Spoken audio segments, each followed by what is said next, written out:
Buenas noches. Gracias por estar de nuevo con nosotros en Acción Positiva hoy 12 de diciembre. Ya en el Día de la Virgen de Guadalupe, ya prácticamente a mitad del mes de diciembre, acercándonos a ese final del año, en el cual pues esperamos encontrar paz, tranquilidad y la esperanza de que el próximo vaya a ser un año mejor. Hoy vamos a seguir hablando un poco sobre el tema de nuestro domingo anterior, en el cual hablamos de la autopista Escuintla-Puerto de San José. Afortunadamente generó una buena controversia. Digo afortunadamente porque es fundamental que los guatemaltecos podamos platicar abiertamente con respeto mutuo y cada quien con el derecho de expresar su opinión sobre temas de interés nacional. Pero veamos qué sucedió en este caso. Y para ello, pues vamos a recordar un poco de lo que dijimos en nuestro programa anterior. 3. Iniciamos por comentar que hay de aquellos pueblos que olvidan su historia porque definitivamente están condenados a repetirla con sus errores. En este caso, relacionado con el tema de la autopista Escuintla-Puerto de San José, pudiéramos usar la frase de Julio César cuando dice: la suerte está echada. Alea jacta est. Es decir, sucedió lo que pensamos que iba a suceder, lo que pensábamos que no sucediera. Los dados estaban cargados. Prácticamente se dio realmente la aprobación de un proyecto de ley, el cual pensábamos que tenía condiciones que no eran buenas para Guatemala y que hubiera sido bueno que no se ratificaran por el señor presidente. Pero los dados ya venían rodando, ya venían cargados y se produjeron. La mina de oro puro, que está situada en el corazón de esa costa sur, esa vía de 42 kilómetros que es tan valiosa, por la cual es el corredor logístico vital para la competitividad y conectividad del país. Es donde pasa por lo menos el 50% de las importaciones y exportaciones que se transportan hacia adentro del país y hacia afuera, y por donde pasa un promedio de 15,000 vehículos diarios, ya tiene dueño. Se le dio al Consorcio Autopistas de Guatemala, formado por la empresa mexicana Marnos, Mariscal Hermanos, y por el grupo guatemalteco Precon. Dentro de mis personas que siguen este programa, dentro del auditorio, surgió alguna pregunta que nos decía, bueno, sería interesante que siendo esta una sociedad, saber cuáles son los porcentajes. ¿Seguirán siendo los señores Mariscal los mayoritarios o será una inversión balanceada? Eso pues prácticamente no lo podemos saber, pero sí es una pregunta importante. Después de 25 años en los cuales la empresa Marcos tuvo el goce de esa carretera Palín-Escuintla sin realmente haber invertido prácticamente nada en su construcción, sí usufructó el 95% de las ganancias, mientras Guatemala se llevó el 1%. Voy a parar un instante. Aquí lo que se da de nuevo en concesión ahora en este nuevo tramo de Escuintla-Puerto de San José es la rehabilitación, administración, operación, mantenimiento y obras complementarias de la carretera Escuintla-Puerto de San José, subrayado con cobro de peaje, porque alrededor de esto es básicamente toda esta discusión y toda esta controversia. Y también recalco, rehabilitación, porque aquí no se está construyendo nada nuevo, se está rehabilitando. Y como señalamos en el programa anterior, y como podrán constatarlo los personas que están viajando o que viajan constantemente por esa carretera, después de muchos años de no hacerle nada, de repente ahora ha habido un recapeo intenso. Pareciera que queremos entregarla al nuevo consorcio ya bastante rehabilitada. Eso es las cosas que nos preguntamos, ¿por qué? Obviamente, este proyecto en su conjunto tiene un gran valor, lo que explica por qué fue tan rápidamente negociado en concesión. Paremos un instante, Julita, es que no sé. En medio de todo esto, nosotros hemos encontrado que a pesar de la gran oposición que hubo, a pesar de que los pobladores se manifestaron, incluso algunos señores alcaldes, pues al final terminó siendo aprobado. Aquí vemos nosotros el decreto del Congreso de la República en la cual se publica y se hace pues esto una ley, esta concesión. Interesante que nosotros revisamos esa ley y la leímos detenidamente, encontramos pues el contenido establecido, incluso la forma como se van a ir estos gananciales distribuidos con los comunes, con los poderes, lo que va al fondo común. Lo que nos llamó la atención es que en ninguna parte de este decreto está señalado cuánto le toca a Guatemala y cuánto le toca a la empresa concesionaria. No está. Posteriormente encontramos pues que lo que dice en relación al contrato es de que en el artículo 13 lee que ese contrato, el Ministerio de Comunicaciones, Infraestructura y Vivienda, como institución contratante del Estado de Guatemala, el director ejecutivo de ANADIE, quien también aparece en esta función, suscribirán el contrato por la delegación emitida por la Procuraduría General de la Nación, mediante los mandatos correspondientes. También lo hará, obviamente, el representante del consorcio. ¿Por qué lo estoy mencionando así? ¿Por qué es que me llama la atención? Porque en Guatemala la secretividad ha sido una norma en todos estos contratos. Acuérdense el contrato de las vacunas Sputnik, un secreto absoluto, tan secreto que ahora ni siquiera tenemos vacuna, ni la hemos recibido, ni sabemos qué se negoció o qué se renegoció.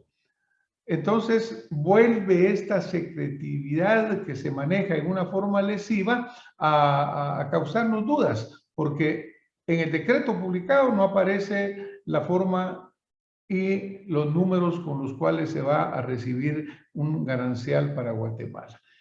Aparece que se va a hacer un contrato, pero de nuevo estamos seguros que va a caer dentro de la secretividad.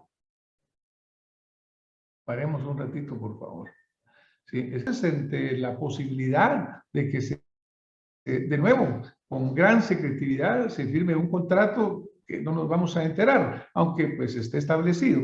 El señor presidente de la República, en la visita que hizo colateralmente al no ser invitado a la cumbre convocada por el presidente Biden, pues tomó la iniciativa él de ir por su lado y obviamente dentro de lo que expuso en los foros a los cuales tuvo acceso, habla de esta autopista Puerto Quetzal, habla de Millicom, habla del Tratado de Libre Comercio, pero realmente no importa lo que ahí se diga o lo que el señor presidente expresa, la realidad es de que durante los primeros 8 años de esta concesión, Guatemala va a recibir el 4% y a partir del 9º año va a recibir algo que va a sumar al final un 41.13. Nosotros seguimos pensando en acción positiva que esa distribución de utilidades no es justa. Primeros 8 años, 96% para la empresa, 4% para Guatemala. Después del 9º año, 58% para la empresa, 41.13% para Guatemala. Mejora, pero ¿por qué? Tenemos que esperar 8 años para que mejore cuando Guatemala está aportando tanto valor como el que está aportando la empresa privada. Nosotros decimos siempre que un negocio debe ser bueno para ambas partes y que hay que justificar correctamente lo que Guatemala está aportando. Y como en toda sociedad, las ganancias de cada socio deben ser equivalentes a su inversión. Hemos oído opiniones de destacados columnistas, empresarios, gente de negocios de Guatemala, cuales son muy respetados. Obviamente yo me preguntaría si el negocio fuera de ellos, si el patrimonio fuera de ellos, ellos aceptarían esto que proponen como correcto. Lo correcto debería ser justipreciar la inversión, que la ganancia fuera similar o compensatoria con lo que se invierte. Veamos, por ejemplo, acá. Este es un material que nos envía la gente pues, de esta empresa. Y ellos están hablando de que la construcción va a tomar 3 años la primera etapa, va a haber una operación y un mantenimiento de 22 años, y estamos reconfirmando que en los primeros 4 años, en los primeros 8 años, estamos reconfirmando que en los primeros 8 años, 4% para Guatemala, y luego sube a partir del año 9 hasta llegar a ese 41.13, y que la supervisión estará a cargo de ANADIE y de Comunicaciones, Infraestructura y Vivienda. Nos llama la atención ANADIE, esta Agencia Nacional de Alianzas, que tiene un presupuesto anual ya por varios años de 15 millones, y esta pues es la primera vez en la cual va a ser parte de un proyecto. Un poco de inversión en algo que hasta ahora está dando frutos. Veamos acá otra de las informaciones que ellos nos proporcionan. Por ejemplo, crea empleo directo, lo cual es bueno, eso es excelente. Acá mencionan que el proyecto iniciará en 2 meses y en la lámina anterior vemos que toda la primera fase son 3 años, lo cual creo más ajustado. Obviamente, este es y será siempre un patrimonio del Estado de Guatemala. También hay algo que me llama la atención acá, y es que dice primer proyecto con capital social participativo. Me permití preguntar al licenciado René Muñoz, ejecutivo de estas empresas que están en el consorcio, y por vía teléfono me comentó lo siguiente: que existe en algún momento una inversión abierta para los guatemaltecos en general, pues es bueno saberlo. Habrá que ver cómo funciona esto. La Bolsa de Valores de Guatemala no es muy eficiente, no es muy activa, pero existe y puede ser una buena forma de participar para los guatemaltecos, siempre que se haga transparente, correctamente, y realmente exista la oportunidad. Por otro lado, pues parte de la oferta es que los fondos que aquí se capten vayan a dirigirse hacia los diferentes comunes de Escuintla, Mazagua, Puerto José, Iztapa, Tacisco, y una parte, el 20%, vaya al fondo común. Esto posteriormente, aquí paremos, se me fue. Esto posteriormente mejora cuando en el 9º año aumenta el ganancial recibido por Guatemala, 40% para los comunes de estas comunidades que se estaba platicando, 40% al Fondo Común de Guatemala y 20% a los CODEDES de todo el país proporcionalmente. Acá lo único a señalar es que si la distribución de ingresos fuera justa y fuera por lo menos un 50-50, pues estos comunes CODEDES recibirían muchísimo mayor aporte. Ok. Comenté en algún momento, obviamente, la presentación de nuestro programa anterior suscitó una discusión interesante, yo no diría controversia, pero sí una exposición de puntos de vista. Lo que a veces nos preocupa es cuando nos encontramos nosotros con que existe una polarización de puntos de vista, porque países como los nuestros lo que necesitan realmente es que todos los sectores aportemos en forma positiva, en forma razonada y saquemos lo mejor. Obviamente nadie tiene la verdad absoluta y acá estamos viendo, podríamos pensar dos visiones. Una es la empresa privada tomando concesiones, lo cual estamos de acuerdo que pueda realizarse siempre y cuando, como lo hemos dicho desde el principio, sea en una forma equitativa y justa. Y por otro lado, sea el Estado manejando pues empresas. Esto puede llevarnos a que haya una satanización y una descalificación que puede ser automática. Satanizamos la participación del Estado, satanizamos la participación de la empresa privada. Descalificamos uno, descalificamos el otro. Obviamente, lo que hay que encontrar son los modelos que combinen las fortalezas de ambas, porque realmente ambas pueden tener fortalezas. Por ejemplo, la mayor parte de autopistas en Estados Unidos de Norteamérica, pues son del Estado. Se cobra un peaje, pero lo está cobrando el Estado, no son privadas. En otros países, por ejemplo, existen carreteras de pago, pero también existen al lado excelentes carreteras que no son de pago. Es decir, tenemos que hacer una combinación, no satanizar a una o la otra por principio, sino que después de una buena evaluación, de una negociación justa. Por ejemplo, no podemos caer nosotros en que lo público no funciona y lo privado sí, y volverlo un pulso, volverlo una pelea, volverlo a ver quién gana, a ver quién derriba a el otro. No, esto no es un pulso, esto no es una lucha, esta es una búsqueda conjunta de cómo hacemos para salir adelante. Pensemos en algunos de los problemas que ha tenido lo privado, Palín Escuintla. Todos los que pasan por ahí sabemos de que de repente hacemos hasta una hora porque las garitas de peaje están totalmente llenas. ¿Será porque no se planificó ampliarlas? No hubo un mejor diseño, pero obviamente este es un problema que no se soluciona. ¿Será que no ha habido una planificación hacia el futuro? Es decir, esto también preocupa en la de Escuintla a Puerto de San José, porque son 25 años. En 25 años va a aumentar enormemente la cantidad de vehículos que pasan por esa carretera. Entonces, pues, yo no vi en el contrato, no vi en el proyecto, no vi en la aprobación del decreto una visualización de futuro, tampoco en la presentación que nos hacen los desarrolladores. Pero tenemos que tener claro que en 25 años van a haber cambios importantes y cambios fundamentales.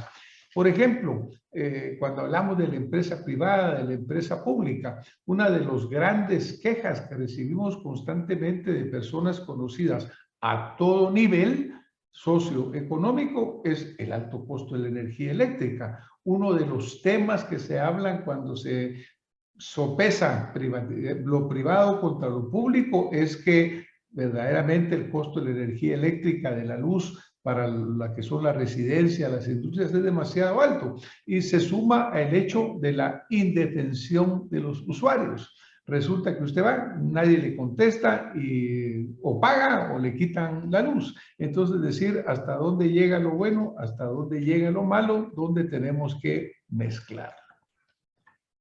En todo esto, la corrupción es el gran agujero negro, porque no importa si es público o si es privado, desafortunadamente la corrupción se vuelve lo que arruina todo lo que funciona. Se echa la culpa a lo público, pero también se echa la culpa a que las negociaciones que hacen los grupos privados también están expuestas a esa misma corrupción. Entonces, obviamente tenemos que tener claro que en todo esto que hablamos, la corrupción es el gran agujero negro.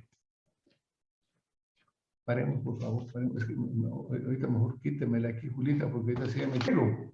Estamos hablando del tema de carreteras. Y cuando vemos nosotros en la red vial en kilómetros, tenemos esta gráfica también proporcionada por los desarrolladores de este proyecto, en la cual observamos lo obvio, que Guatemala está muy por abajo de sus vecinos, tanto en kilometraje total como porcentualmente de acuerdo a la población. Vemos que Costa Rica está muy desarrollada en la región, le sigue Panamá, incluso Nicaragua, El Salvador, República Dominicana, Honduras y Guatemala hasta abajo, proporcionalmente con nuestra población que es de 16 millones de guatemaltecos.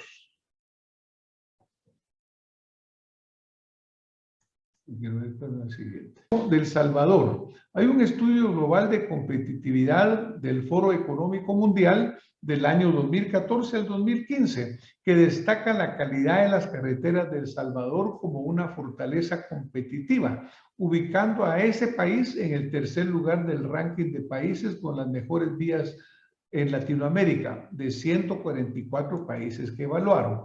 A nivel latinoamericano, El Salvador solo es superado por Chile y Panamá, que ocupan el primero y segundo lugar en ese ranking de calidad de las carreteras respectivamente. Recientemente, el presidente Bukele, pues, hablaba, proclamaba, por así decirlo, lo que se está haciendo en el bypass de la libertad. No inició en su gobierno, inició anteriormente, pero se ha seguido desarrollando. Y él lo señalaba como que de las mejores carreteras de Latinoamérica. ¿Qué es lo interesante? No tiene peaje. No se paga peaje en ninguna carretera en El Salvador.